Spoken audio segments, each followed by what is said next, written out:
4월 29일 말씀으로 시작하는 아침, 그리스도 중심 성경 읽기는 역대상 6장에서 10장이고요.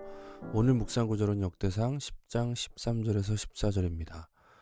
사울이 죽은 것은 여호와께 범죄하였기 때문이라. 그가 여호와의 말씀을 지키지 아니하고 또 신접한 자에게 가르치기를 청하고 여호와께 묻지 아니하였으므로 여호와께서 그를 죽이시고 그 나라를 이새의 아들 다윗에게 넘겨 주었더라. 본문은 사울의 죽음에 대해서 기록하고 있습니다.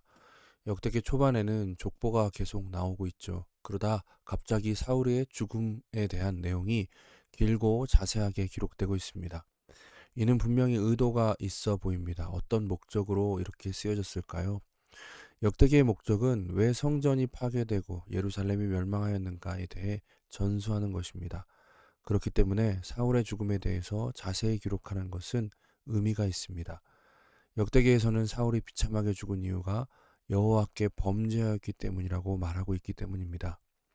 사울은 하나님께서 택하여 세우신 이스라엘 초대 왕이었습니다. 그러나 그는 자신의 왕위를 높이기 위해 하나님께 범죄하였습니다.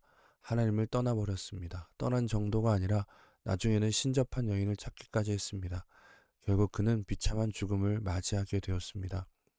역대기는 이제 새로워지는 이스라엘에서 다시는 이와 같은 일이 없기를 바라며 사울의 이야기를 반면교사로 기록하고 있는 것입니다. 그래서 이 말씀을 읽는 자들은 사울과 같이 하나님께 범죄하지 않고 하나님의 말씀에 순종하기를 바라게 됩니다. 그런데 문제는 그것이 쉽지 않다는 것입니다. 사울과 같이 왕의 위치에 오르지 못해 티가 나지 않지만 사실 우리 모두의 모습 가운데 하나님의 말씀보다 내 자신의 의지를 따라 행하고자 할 때가 얼마나 많은지 모릅니다. 우리 자신의 모습에 솔직하다면 우리는 사울과 같은 결말을 맞이할까 두려워할 수밖에 없습니다. 성경이 우리에게 요구하는 것은 열심히 노력해서 선을 행하라는 것이 아닙니다. 그것은 죄인인 우리에게 불가능한 요구입니다. 실제로 열왕기상을 읽어보면 사울이 마지막에 신접한 여인을 찾아간 이유가 하나님께 묻지 않으려 했던 것이 아니라 아무리 물어도 하나님께서 답해주지 않으셨기에 간 것임을 보게 됩니다. 성경은 도리어 우리의 한계를 보게 합니다. 우리 스스로의 힘으로는 사울과 같은 길을 갈 수밖에 없다는 것을 깨닫게 하려는 것이죠. 그래서 우리로 하여금 은혜를 구하게 합니다. 우리는 하나님의 은혜 없이는 결코 하나님께 용납될 수 없는 존재입니다. 기독교는 오직 예수 그리스도를 믿는 믿음 위에 모든 것이 시작됩니다. 예수님의 오심이 복음인 이유는 사울과 같이 멸망할 수밖에 없는 우리를 위해 오셨기 때문입니다. 예수님께서 우리를 살리셨습니다. 이제 우리는 그 은혜 안에서 사울의 길에서 벗어나게 되었습니다. 오늘도 복음을 붙들고 살아가십시오. 겸손히 하나님의 은혜를 구하며 살아가십시오.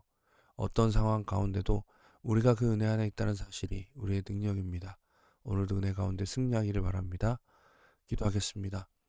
사랑해 주님 감사합니다. 오늘도 말씀을 통해서 깨닫게 하시니 주님의 은혜로 살아가게 하여 주시옵소서.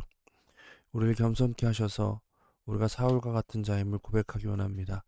하나님의 은혜 없이는 도저히 살 수 없는 우리들입니다. 주여, 이 시간 주의 은혜를 구하오니 주님의 은혜로 충만하게 하셔서 오늘도 승리하게 하옵소서. 온전히 주님의 은혜만을 간구합니다. 예수님의 이름으로 기도드립니다. 아멘. 하나님께서 오늘도 함께 하십니다. 그 은혜 가운데 우리를 승리케 하실 것입니다. 말씀으로 승리하시는 저 여러분 되시기를 간절히 소망합니다. 감사합니다.